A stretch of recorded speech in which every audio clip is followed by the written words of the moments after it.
স্বাগতম অমিতদের ক্লাসরুমের এসএলএসটি বাংলা ধারাবাহিক 2020 মক টেস্টে। আজকের পর্বে থাকছে বাংলা ব্যাকরণ ও সাহিত্যের ওপর ভিত্তি করে 20টি বেছে নেয় এমসিকিউ প্রশ্নোত্তর। তো চলুন আজকের বিশ্লেষণময় অনুশীলনে ঝাঁপিয়ে পড়া যাক। দেখে নিই আপনার জন্য প্রথম প্রশ্ন কী রয়েছে। নর যুক্ত ইস সমান নরেশ, এটি কোন ধরনের সমাস? অপশন ক কর্মধারায়, অপশন খ বহুব্রীহি, অপশন গ তৎপুরুষ, অপশন ঘ দ্বিগু। যেহেতু প্রথম পদ বিশেষণ আর দ্বিতীয় পদ বিশেষ্য, তাই এক্ষেত্রে সঠিক উত্তর অপশন ক কর্মধারায়।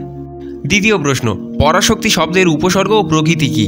অপশন ক দেশজ পড়া, অপশন খ তৎসম পড়া, অপশন গ তদ্ভব পড়ি, অপশন ঘ রূঢ় পড়া।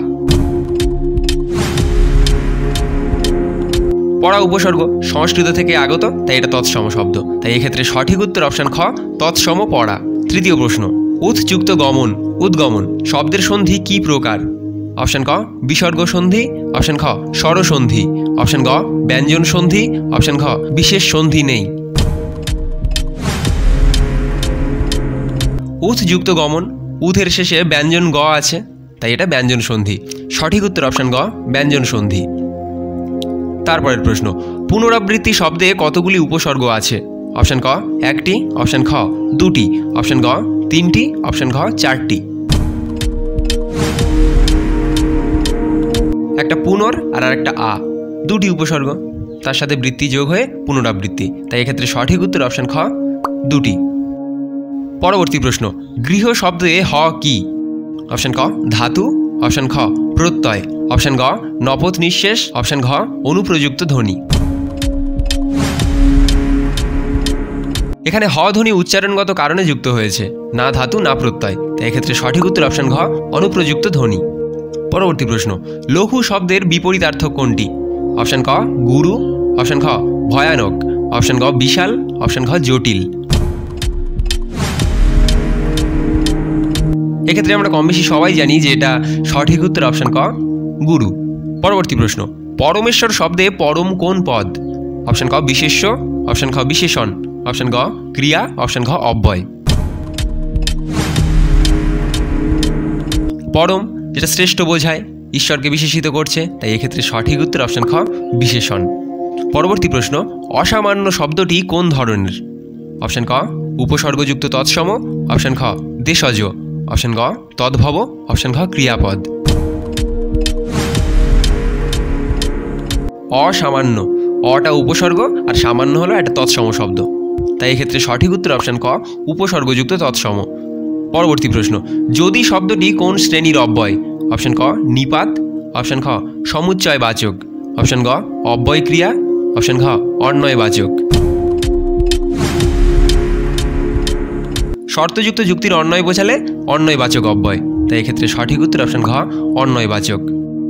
তারপরের প্রশ্ন, চন্দ্রবিন্দু কোন বর্ণ বৈশিষ্ট্য নির্দেশ করে?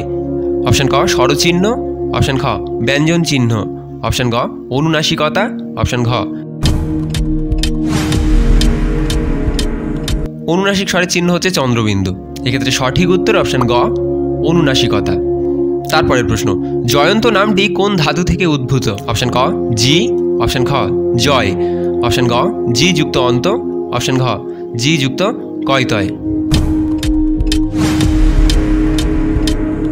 জি মানে জয়লাভ করা, আর আন্ত প্রত্যয় যোগে জয়ন্ত তৈরি হয়েছে, তাই সঠিক উত্তর অপশন গ জি যুক্ত অন্ত। তারপরের প্রশ্ন, চলন্ত শব্দটি কি ধরনের রূপ? অপশন ক কৃত প্রত্যয়, অপশন খ তদ্ধিত প্রত্যয়, অপশন গ শব্দরূপ, অপশন ঘ সমাসবদ্ধ। চল যুক্ত দন্তের নয়তয়, এখানে দন্তের নয়তয়, এটা কৃত প্রত্যয় সমান চলন্ত, তাই এক্ষেত্রে সঠিক উত্তর অপশন ক কৃত প্রত্যয়। পরবর্তী প্রশ্ন, পুনরুক্তি দোষ কি? অপশন ক কাব্যগুণ, অপশন খ অলঙ্কার, অপশন গ ব্যাকরণগত শৈথিল্য, অপশন ঘ একটি দোষ। পুনরুক্তি দোষ মানে একই কথা বারবার বলা, তাই এক্ষেত্রে সঠিক উত্তর অপশন ঘ একটি দোষ। তারপরের প্রশ্ন, নেত্রী শব্দটি কিভাবে গঠিত? অপশন ক ধাতুযুক্ত কৃত প্রত্যয়, অপশন খ নামপদ যুক্ত তদ্ধিত প্রত্যয়, অপশন গ বিশেষ্য যুক্ত স্ত্রী প্রত্যয়, অপশন ঘ ধাতুযুক্ত তদ্ধিত প্রত্যয়। নেত্রী নিটা ধাতু আর তার সাথে ত্রি যোগ হয়ে কৃত প্রত্যয়, দুটো মিলিয়ে নেত্রী হয়েছে। তাই এক্ষেত্রে সঠিক উত্তর অপশান ক, ধাতুযুক্ত কৃৎ প্রত্যয়। পরবর্তী প্রশ্ন, বর্ণ পরিচয় গ্রন্থটি কোন ধরনের রচনা? অপশান ক, কাব্য রচনা, অপশান খ, নাট্য রচনা, অপশান ক, গদ্য পাঠ্য, অপশান ঘ, ছড়া গল্প সংকলন।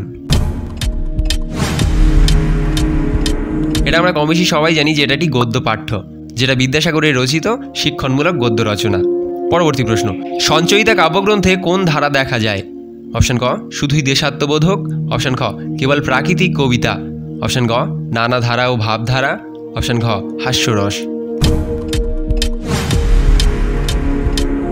এক্ষেত্রে সঠিক উত্তর হবে অপশান গ, নানা ধারা ও ভাবধারা, কারণ রবি ঠাকুরের বিভিন্ন সময়ের কবিতা সংকলন এটা। পরবর্তী প্রশ্ন, কালান্তর কোন শব্দ প্রকৃতি? অপশান ক, তৎসম, অপশান খ, তদ্ভব, অপশান গ, উপসর্গযুক্ত, অপশান ঘ, সমাসবদ্ধ। কালযুক্ত অন্তর সমান কালান্তর, এটা সমাসবদ্ধ পদ। এক্ষেত্রে সঠিক উত্তর অপশান ঘ, সমাসবদ্ধ। পরবর্তী প্রশ্ন, মুক্তি শব্দটি কোন ধাতু থেকে এসেছে? আচ্ছা, নিচের এই অপশানগুলির মধ্যে কোনটা হবে আপনারা ভেবে বলুন তো। অবশ্যই কমেন্টে উত্তরটি জানাবেন। পরবর্তী প্রশ্ন, ভ্রান্তি শব্দের অর্থ কী? অপশান ক, বিশ্বাস, অপশান খ, বিভ্রম, অপশান গ, জ্ঞান, অপশান ঘ, সিদ্ধান্ত। ভ্রান্তি মানে ভুল বা বিভ্রান্তি, তাই সঠিক উত্তর অপশান খ, বিভ্রম। তারপরের প্রশ্ন, উপকার শব্দে কোন কারক যুক্ত হয়েছে? অপশান ক, অপাদান কারক, অপশান খ, সম্প্রদান কারক, অপশান গ, কর্তা, অপশান ঘ, করণ। কার উপকার? এটা সম্প্রদান কারক বোঝাচ্ছে, তাই এক্ষেত্রে সঠিক উত্তর অপশান খ, সম্প্রদান কারক। এই ছিল আজকের বাংলা এসএলএসটি 2020 ডেলি মক টেস্টের প্রশ্ন। আপনি কটা উত্তর ঠিক বলতে পারলে নিচে কমেন্ট করে জানাতে ভুলবেন না। ভিডিওটি ভালো লাগলে লাইক, শেয়ার এবং অমিতদার ক্লাসরুম সাবস্ক্রাইব করে রাখুন, কারণ এখানে আপনাদের পরীক্ষার জন্য রোজই কিছু না কিছু আসছে। পরবর্তী সেট মিস না করতে এখনই বেল আইকন টিপে রাখুন। শুভেচ্ছা রইল আপনার প্রস্তুতির জন্য। ধন্যবাদ।